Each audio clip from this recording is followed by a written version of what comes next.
Welcome to my channel, Glecious TV. Hello guys, i-update ko po ulit kayo sa mga ganap dito sa garden, sa Glecious Garden. So, backyard po. So, ito, ang activity natin for today is ito pong mga banana peel ay ilalagay po natin dito sa area ko saan ang mga halaman po ay steady na po sa kanilang positioning. So, ang gagawin po natin, itong mga banana peel ay ilalagay dito sa area, and yan pong mga pinagbalatan na yan ay para dyan na i-compose. Hindi ko na po inilalagay sa sako. So, ganyan. So, ikinocompose ko siya sa ilalim ng bao. So, mabulok man po siya dyan ay hindi po problema kasi ang maaapakan ko po ay bao, hindi yung mga nabulok na yun. So, eto po ang ating mga ornaments na nakahalo dito sa garden. So, eto po yung ating sitaw. Malaki na po siya. Marami na po siyang leaves. Nasa 6 leaves na po siya. So, hayan yung style po niya ay permaculture po, as in talagang wala po siyang pattern yung paghahalaman. So, mix, and kung ano po yung kalabasan sa pagtatanim. So, ganun. Kasi yung permaculture po is halo-halo. Sari-sari po yung nakalagay. Hindi katulad ng sa farm na isang klase lang ng halaman ang nakalagay. So, permaculture po, lahat ng klase ng halaman pwede mong pagtabi-tabihin. So, ito siya. Kaya ganito po ang style niya. So, yan. Ito na po ang ating sitaw. Meron na tayong 6 leaves.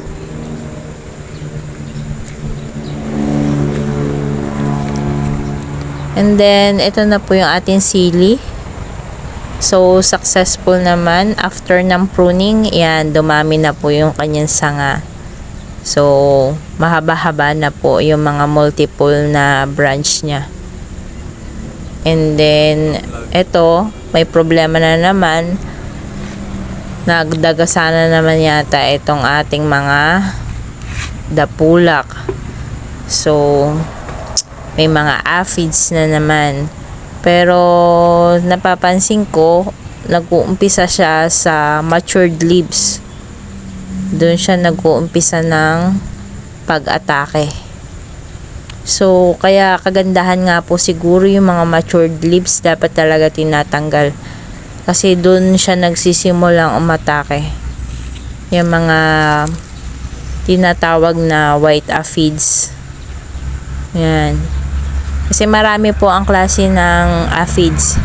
And ito pong nasa sili natin ngayon ay white aphids.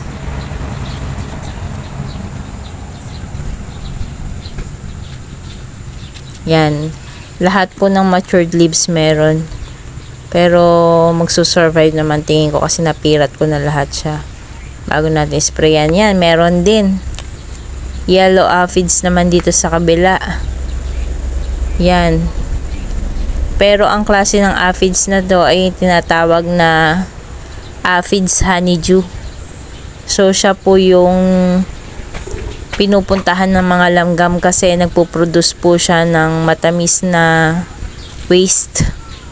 Kaya siya ay ginuguyam.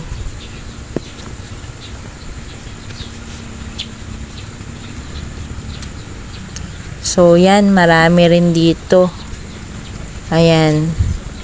So, pinirat na natin yung mga aphids na yan. So, dalawang klase ng aphids ang natagpuan ko ngayon. Isang white at saka isang yellow aphids. Ang white ay hindi masyadong nagpo-produce ng ano. So, itong yellow ang nagpo-produce ng sugar. Kasi ito ay honeydew. Yan. Yan ang pinupuntahan ng mga guyam. Pag yan po ay dumami, ay siguradong tatambak na naman ang guyam dyan. Kaya pag kinontrol nyo po yan, mawawala na po ang guyam dyan. Ang habol lang kasi ng guyam dyan ay yung waste material noong aphids na yon na matamis.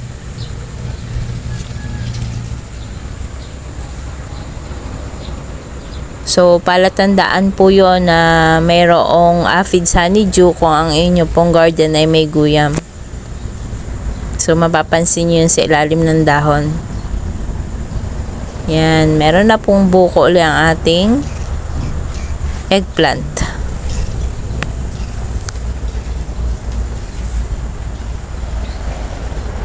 So, wala naman po ako nakitang aphids dito sa eggplant.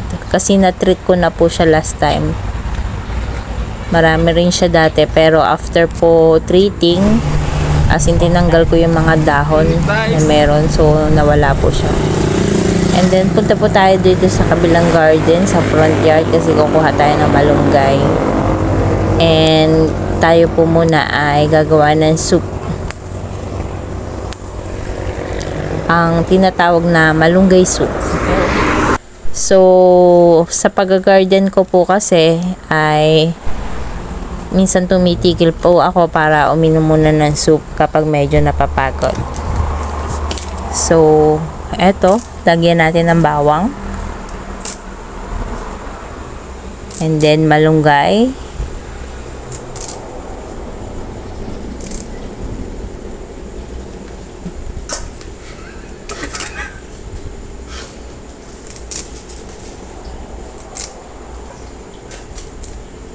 So, itong malunggay po ay huwag nyo ilalagay ng hindi pa nabulak ang tubig. At dahil sa napansin ko po kapag nilagay nyo agad ng malunggay ng hindi pa nabulak ang tubig, ang lasa po niya ay parang makatikati na mapait-pait. Unlike ng makulo na ang tubig, so manamis-namis po ang kanyang soup. Kasi nung una hindi pa ako familiar sa paggamit ng malunggay nung ako'y medyo bata-bata pa. Kaya naintindihan ko na ang malunggay pala ay ganun kapag inyo pong inilagay agad na hindi nabulak ang tubig, kakaiba ang lasa.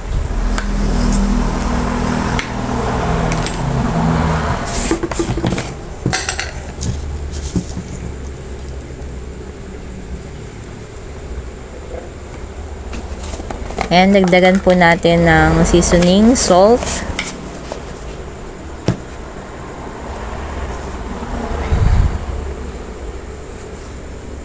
Tsaka po ng paminta.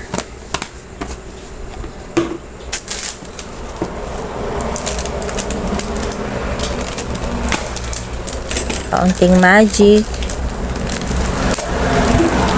So, ang style po nito ay parang nagsusuam kayo. So, dinagdagan lang po natin ng malunggay para mas healthy po yung ating soup.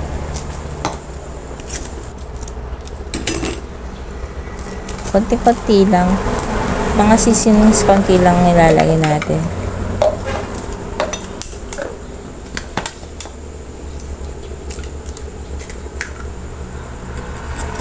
And then, ito pong egg na to, hindi katulad ng sa suam na talagang lutong-luto siya. So, pag nailagay nyo pong ganun at naging cream na siya, patayin nyo agad ang apoy para hindi mawala yung pagka-creamy ng soup.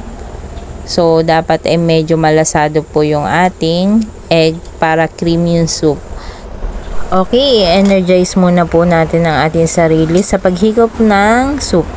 So, para bumalik po ulit tayo sa garden after. So, pinatas ko na po dito yung mga ube. So, iba't ibang klase po siya ng ube. Merong violet, merong tricolor, at saka po white. So, nagmix na po sila. So, pinagsama-sama ko na para po dito ay magpa-sprout po ako. So, ito may sprout na po dito na ilan-ilan. So, katulad niyan. Yan po is violet. And then ito po is two color, violet and white. Nag-sprout na rin siya. Ito, sprout na rin siya, white. So, Ito po ay hinarvest ko last time na kulang po sa panahon. Ayan. Nag-sprout na po siya. Kulang po siya sa panahon nung hinarvest ko kasi kinuha na po yung lupa na tinataniman nito ng may-ari. So, kahit hindi pa po siya nasa tamang panahon is hinarvest ko ng mas maaga. So, kaya mapapansin nyo po may mga maliliit pa talaga, bulilit. So, okay lang kasi i-repropagate ko naman. So, doon na lang ako aasa sa sunod na plantation na mas lalaki siya. So, this time po nag-prune naman pati ako ng mga neem tree. So, kasi sobra na pong kulom yung yung area. Sobrang lilom na, parang hindi na makapasok ang liwanag ng araw sa ibang plants. So, binawasan ko po ito at ang itinira ko sa mga babang part ay yung mga bunga, yung mga seed. Kasi yan pong seed na yan, pag nag-matured na is for sale na po siya kasi may bibili na daw po ng mga seed na yan. So, sa mga, may nag-request po kasi na isang farm na bibili daw siya ng mga seed. So, ang ginawa ko is nagpa-seed po ako ng neem tree. So, neem tree po ito. Ayan. So, ang daming seed po na na-produce. So, hintayin ko lang siya maging matured, matuyot para masigurado natin ang germination. Yan. And then, after po yan na ma-dry na yung mga seed natin is ipupruning natin siya ng mababa. So, yan. Ang ating mga neem leaves. Sayang naman kung susunugin ko. So, ilagay ko na lang po dito sa mga gagawing compost. Isasama ko na dito sa mga banana peel. Kasi nakakatulong rin siya para ma-reduce yung mga langgam. Ang pagkakaalam ko po sa kasi takot dyan ang langgam. Ayaw nila ng neem.